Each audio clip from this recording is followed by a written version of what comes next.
details of the US President-elect Donald Trump's new cabinet are out, and reports say that Trump has asked India caucus head and Florida Representative Mike Waltz to become his national security advisor.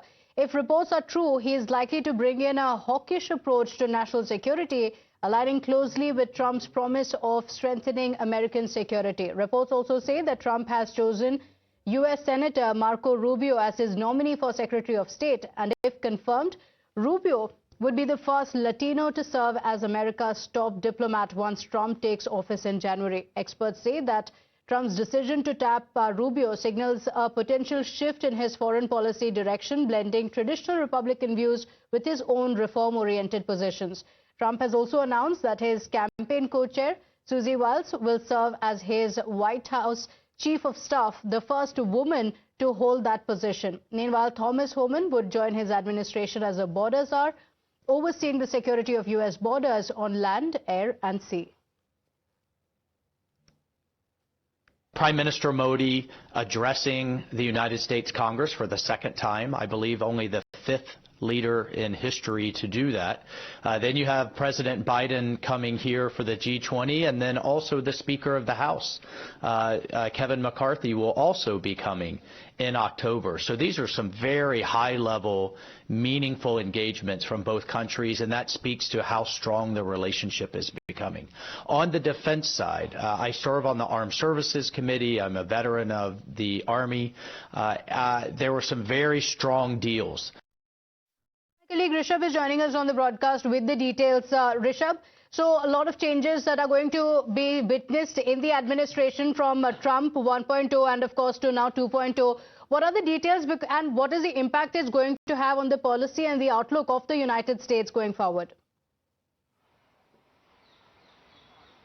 Well, definitely, the reports that are coming in from Washington, A, is very positive for India. B, it very clearly shows the departure of Donald Trump administration from Donald Trump, first administration between 2016 to 2020 and Donald Trump 2.0 administration right now that will begin on 20th of January. If reports are to be believed, Marco Rubio, who is a Latino, has been part of Trump team for long, will become Secretary of State. Remember, that is something that makes a lot of sense. Marco Rubio, A, has a view that aligns with Donald Trump, and his worldview is something that Donald Trump has been advocating about.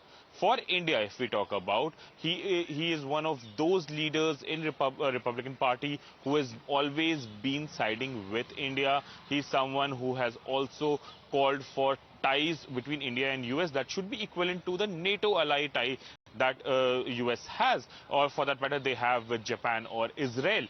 If we talk about his stand on the subcontinent here, when Galwan happened, he was the first leader to call and support India that time around. He has also called for sanctions on Pakistan, given the terror operatives that they have been breathing against India in Pakistan.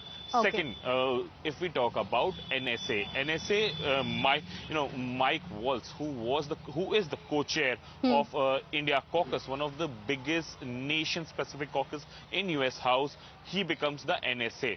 Again, in the era where India and US have been discussing the alleged assassination plot against proscribed terrorist Gurpatwant Singh Panun, Waltz becoming NSA makes it easy for India to negotiate that. Okay. See, the third one, Susie Wiles, who becomes the chief of staff, was also head of the Trump campaign. And is known to be one of the very close associates of Donald Trump as well. But she's also going to be the first woman to hold that position. So very significant.